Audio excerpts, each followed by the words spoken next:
Welcome to Dead Good Book Reviews. I'm Judith and today I'm bringing you my June TBR. June is a bit special for me because every year for the last now 3 years, this is my third year doing it, I set myself a challenge. A challenge to read a book a day, every day for 1 month. Or to read a book for every day in a month. It's a 30-book reading challenge. Now, I'm too scared to ever ask anyone else to do this with me or to make it any kind of formal readathon or anything, but if you want the prompts, here they are. Day 1, a book. Day 2, a book. Day 3, a book. The rules are there are no rules. In essence, I just like to reset my TBR in June. You know, we're halfway through the year. I like to get some of the books off my TBR that are kind of languishing there, reassess where I'm at, get to some of those review copies, and just really set myself up for success for the rest of the year. This year's challenge is quite interesting because there's a lot of rereads on it, but I'll get to why in a bit. Now let's get on to the books, which fall into roughly 5 categories. Category 1 is audiobooks. I have 2 audiobooks I want to get to in the month of June, one of which I've already started, the other of which I'm sure I will get to in the month. This is The Mad Ships by Robin Hobb and Ship of Destiny by Robin Hobb. Yes, I own the physical copy of this one. I also own the physical copy of the first one, but we're doing them by audiobook because I have something in me that just needs to stick to one format for a series with a few very notable exceptions. This series follows characters in Robin Hobb's fantasy universe. In this case, they are live ship traders or boat people of some kind, and basically we follow them through their lives. It's very, in some ways, very slice of life, very dramatic slice of life, but it's kind of that. And basically bad things happen to good people, good things and bad things happen to bad people. Nothing good really happens to anyone good in this series. I don't know why I'm still reading them. They make me really, really sad, but I enjoy them so much and I love the world building so much. I'm gonna read through all of the pain just to enjoy that beautiful world. Second category, my Kindle TBR. My Kindle TBR is one that often lies neglected because I pick things up when they are 99p on Kindle, sometimes forget to note down that I've bought them, and then they just sort of sit on my Kindle, not staring me in the face because I very rarely go through my Kindle library, except when I did for a video. And here we are, reading down my Kindle TBR. I have 2 books. I have We Are the Dead by Mike Shackle. This has been sat on my TBR since Galanxfest. I heard Mike Shackle speak at Galanxfest, thought he was really interesting, wasn't entirely convinced enough to buy his book at full retail price, and then it was on Kindle discount when I went home, and I was like, you know what, Mike Shackle, that'll do. It's got a revolution, it's got a land that's losing magic, it looks like it's got a good range of characters. I'm excited, let's go. Next on my Kindle TBR I have Senlin Ascends by Josiah Barncroft. I have not written down his name. This has been on my mental I ought to read that book at some point list for quite a while, and apparently at some point I went so far as to buy it and then completely forgot about it. This is like Steampunk Tower of Babel, I think, which I'm kind of looking forward to. It also says it has burlesque theatre, so I am down and okay with that. Alright, category 3 is review copies. I am a little bit wishy-washy about this one. It's kind of subject to change because some of these aren't out now till September and pub dates are always changing, and I know I have some review copies coming in the post, so I'm reserving the right to switch these out if I need to, but for the moment this is the review copy list I'm planning on reading this month.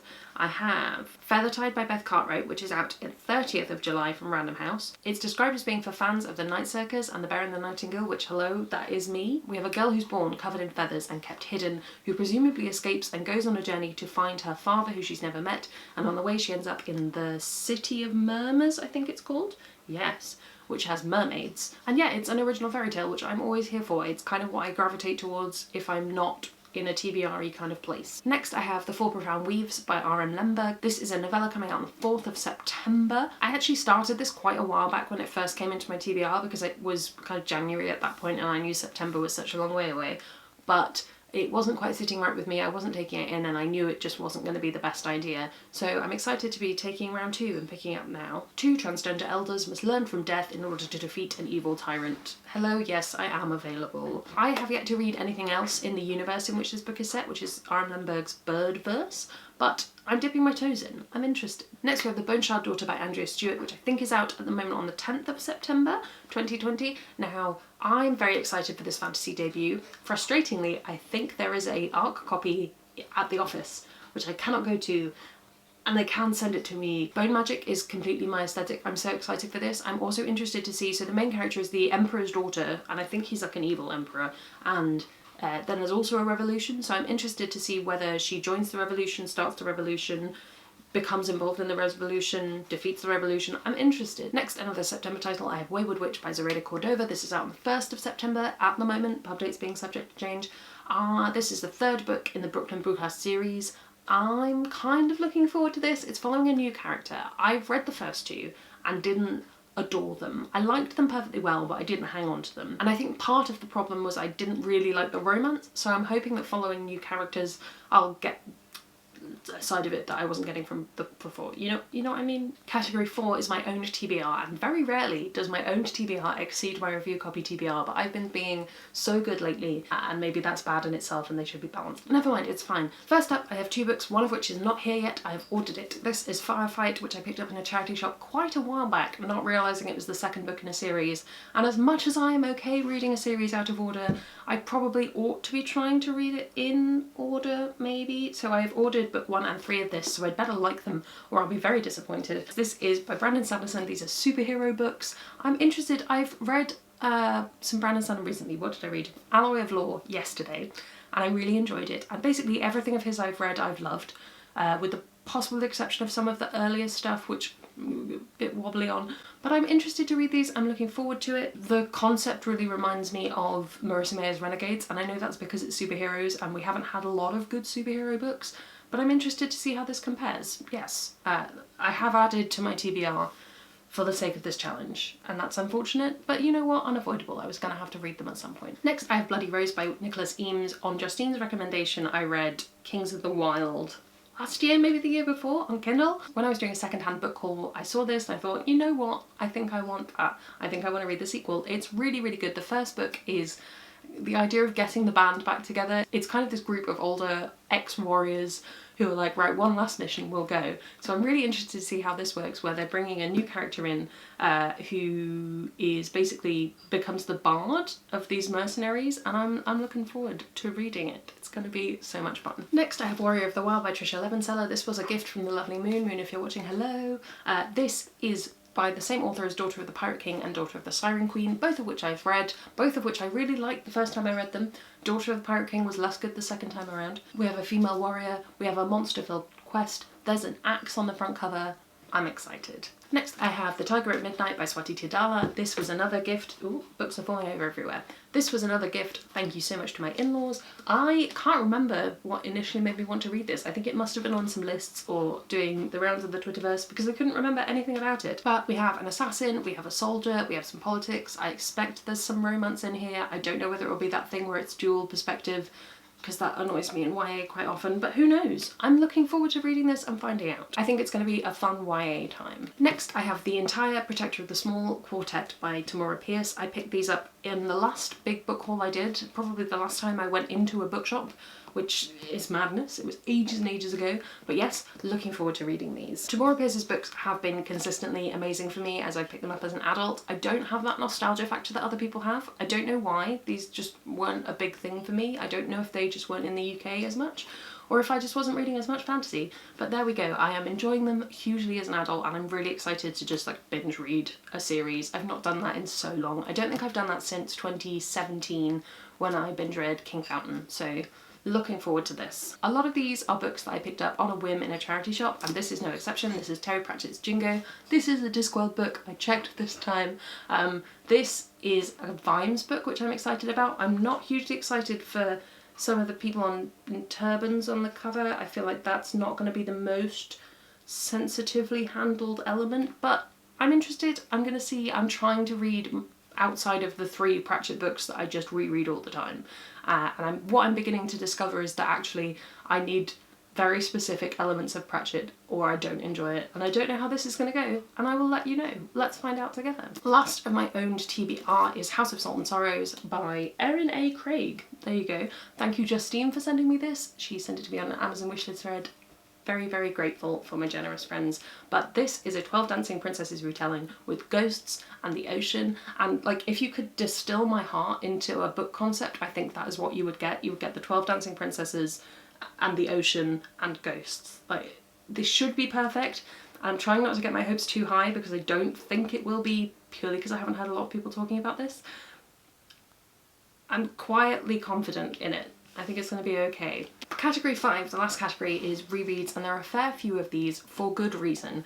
Some of these are rereads I picked out of my TBR jar for this month. Some of these are the books that I didn't read from my TBR jar in February because I failed massively in February, so we're catching up this month. That's what this challenge is for. 2 of these are books that I had already read and then bought physical copies of and added them back into my TBR. I'm not 100% sure what the logic was, but we're knocking them off the list this month, so I don't need to be confused by them anymore. So the first 5 are the 5 I picked from the TBR jar for this month. This is Beyond a Darkened Shore by Jessica Leek. If you watched way back when, if you watched my unhaul at the end of last year, you'll know that I hung on to this because I couldn't remember what happened in it, and I felt like it was unfair to unhaul it when I genuinely couldn't remember even a single thing. I couldn't remember if I had in fact read this or not.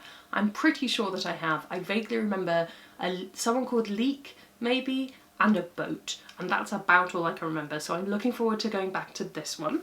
Next, I have Record of a Spaceborne Few by Becky Chambers. I'm so excited to have a Becky Chambers reread on this list. I'm looking forward to it. I've not picked this up since I read it, I think the day of the Becky Chambers launch event. I really miss bookish events. I didn't realise I enjoyed them so much until I could not go to them anymore. Anyway, I have memories of crying a lot at this book. I'm sure I will cry even more now because this has themes of human connection and we're just not in that place right now. So yes, I'm really looking forward to picking this up again. Moving to a book that I brought here from my childhood bedroom. This is Storm Chaser. This is a book from the Edge Chronicle series by Paul Stewart, illustrated by Chris Riddell, who is my favourite illustrator of all time. This is actually probably the Edge Chronicles book that I have reread the least as an adult. I've read a lot of them again since I was a child, but this one for some reason I just haven't picked up as much. But yes, Sky Pirates, who else is excited? I love these books. Next I have Wonder Woman Warbringer by Leigh Bardugo. I'm really interested to reread this. I read a paperback copy of this when I first started blogging and I wasn't hugely versed in what I liked and didn't like in YA, and so everything felt amazing to me. And then Justine was kind enough to gift me her hardback copy. She's such a good egg. I'm interested to see how this holds up, but it can't possibly be worse than the Batman book, right? Can anything be worse than the Batman book? The next one's a bit of a weird one, but it was on my shelf and it made its way into the TBR jar, so there we are. This is the expanded companion guide to Elle McNeil's World of Lunaria. So this has like illustrations and information about all of the stuff in her world. I'm really interested to look through this and enjoy some of the art and learn a bit more about the world, and yeah, I've really enjoyed this series so far, and I think this is a really cute addition to a fantasy world that you've created yourself to give yourself a little compendium. Yeah, looking forward to it. It's also the only super short book on this list because foolish me put most of her novellas into her May TBR. There we go. Moving on to my catch-up rereads. These are the rereads I did not manage in February. First I have Gemini by J. Kristoff and Amy Kaufman. This is going to be interesting. I still feel like I've reread this really recently, so I'm thinking I'm going to see how I do at the time, but I might swap this out for Obsidio just to keep everything a bit fresh. Yes, second book in the Illumini Chronicles. If you haven't encountered them already, look them up, they're very good. Apparently the audiobooks are very good. Next I have Eldest by Christopher Paolini. Gosh, I wonder why I didn't get to this in the shortest month. Slightly regretting that now. This is the second book in the Inheritance cycle, and this is my very battered childhood copy. I am either, I'll just show you the spine instead of showing the side that I think has face mask on it from many years ago. I'm either going to have to sit down in one day and binge read this whole thing, or potentially split it out across the whole month. I did think I had an audiobook of this, but I think it must be on my like old iPhone or something like that, and not in my Audible library. Although it's one of these big chunky hardbacks that actually you look at it and you're like, this font is quite big. I think we're going to be just fine. Next I have God's Grave, again by J. Kristoff. This is the second book in the Nevernight Chronicles, I think. I can't remember exactly what the series is called, but Nevernight, God's Grave, Dark Dawn. Again, I feel like I've read this fairly recently. I think that's why I didn't prioritise these in February and they didn't get read. This is my Goldsboro edition, which is why it is bouncing the light from the window fairly horribly. I've reread this reasonably recently. I did the audiobook before Dark Dawn came out, so that would have been the end of last year, but I'm interested to read it again having read Dark Dawn. I think that will give a new light to some of the moments in this, possibly in a bad way. And the last of those February rereads that I had reread recently enough that I did not want to pick them up again, Secret of the Sirens by Julia Golding. I think, and the more I think about it, the more sure I am, going to swap this out for book 2 in this series, just because I have read this twice, I think, in the last year, and I'd quite like to buy the other books in the series and remember those as well, so I'm gonna maybe swap that out, but if I don't have time or finances, I will be reading this. And now the two books that are rereads, but I bought new copies of them. It's complicated and we have to trust my past brain knew what it was doing. I have The House of Binding Thorns by Aliette de Bodard. This is the second book in her, I can't remember what the series is actually called, but House of Shattered Wings and what's the third one called? They're somewhere behind me. House of Sundering Flames are the other two. I really like this series. I've been wanting to reread it. I did kind of want to reread it in order, and again, I could swap this out for House of Shattered Wings, but I think I'm just going to go for it. I think I'm just going to live my best life. So yeah, looking forward to reading that. And then I have Conjuring of Light by V. Schwab. This is the third book in the Shades of Magic series, and I have read this before. I think I've only read it once, whereas I've reread the other two, and I'm just sort of looking forward to slipping back into this world again. I really like it, and I've just finished The Dark Vault, so I'm kind of in a V. Schwab kick right now. Right, those are my 30 books for the month of June. I'm really looking forward to it. I think there's some really great stuff in there. It's going to be a challenge, and it always is, but I will be filming most if not all of it. There will be updates, I will be on Twitter talking about it. Basically this consumes my whole June. There is other content coming, I promise, but do subscribe so you can see what that is. Follow me on Twitter so you can see what I'm going to post in advance. You get special treatment. Comment below if any of these are on your TBR. If you'd like to buddy read any of them, I am available. I will do that thing, and I will not make you buddy read it in a day. I'll just plan it out so that it will work. In conclusion, please subscribe, it makes me feel loved and appreciated, and I will see you in the next one. Next I have Record of a Spaceborne Flu. Next is another secondhand book. A lot of these are books I picked up in a whim on a charity shop.